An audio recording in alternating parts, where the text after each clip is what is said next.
of a dispiriting loss in Chicago. That's a tough one. I'm going to go with ankle injuries. CeeDee Lamb has a sprained ankle. He's going to miss some time. And Tyler Booker, one of their starting offensive linemen, has a sprained ankle. He's going to miss some time. This is an offense that right now has to carry the team because the defense is having all kinds of problems and can't stop anybody. If they are without one of their starting offensive linemen, two, by the way, their center's hurt as well. Yep. Two starting offensive linemen and their best receiver, it's going to be real tough. I hate saying things like this because they live on the internet, you know, and then you look like a fool.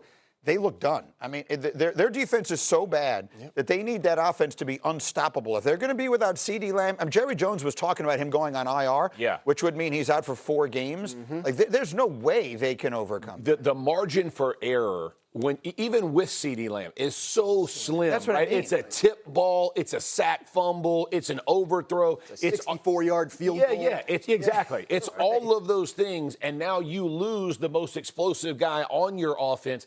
They're going to have to make these games like my style games. Make them ugly. Try to run the ball. Shorten the field for your defense. Like, do all the old, you know, when football was really fun to watch type things. Wow. Because that's not what they do. That's not what they're good at. But as much as I love Dak, you're going to put him in harm's way. I'm just telling you, because the defense can't stop it. You can't, you know, they're going to have to figure something out because CeeDee Lamb was that type of guy. And they're elevating George Pickens, which I think he was thriving in a situation where CeeDee Lamb was attracting attention. Right. Put more pressure on him, I think, is going to make for a tough way to succeed. So the Cowboys defense so bad. We did the feature on this, or we showed it yesterday in Rex. Rex Ryan, we love Rex and we joke around about it. He's genuinely one of the great defensive minds of all time. For sure. He's watching the tape and he is losing his mind.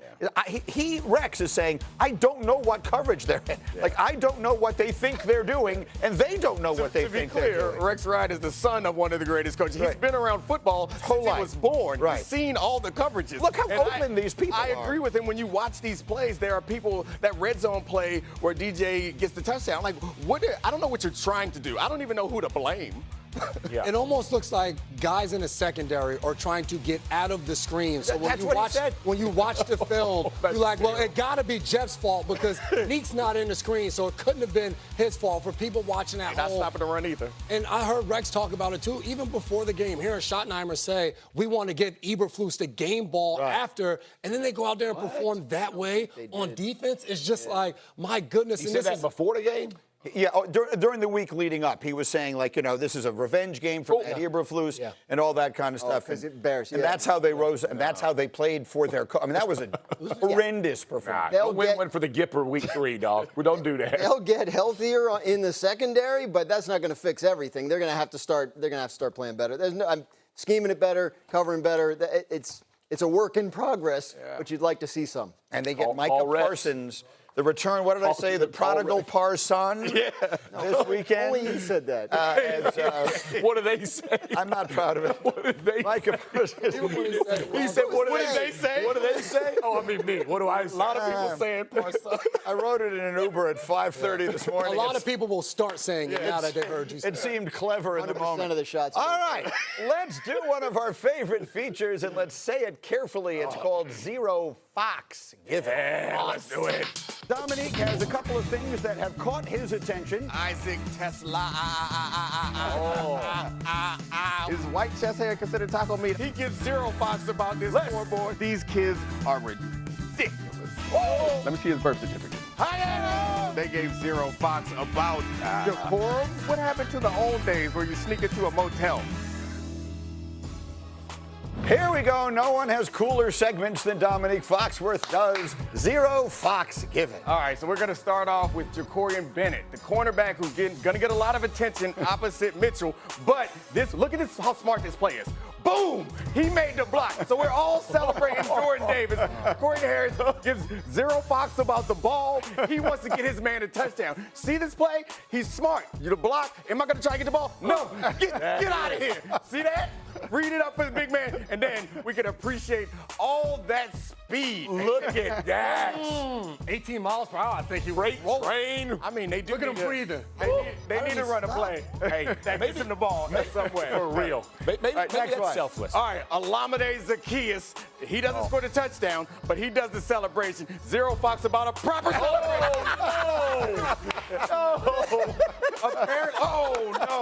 Apparently, Alameda has a history of celebrating in this fashion. But we got to keep you. I don't. It got to be over. I'm hoping that he's trolling us. He did that on purpose, but that was funny. And finally, Oh, I love it. Yeah, that's a great one. cornerbacks love to celebrate.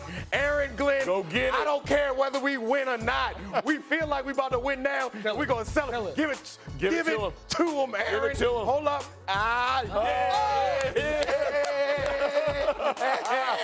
Let's go. You can take the cornerback out the backfield, but you can't take the quarterback out that man. Yes. Celebrate. I know you're going to point out that moments later they lost this game, but I don't give a damn. Who cares? That's yes, I'm disgusted Look at that they sprint. lost Look at that games. sprint. Look at that speed. He still got it. That's the greatest coach celebration in NFL history. Right? We've never seen this. I mean, Nick, I love that you brought up the former cornerback because you know how we do. It's a long pass. It's nowhere near anyone. We didn't do anything. And then we look at the camera. We're no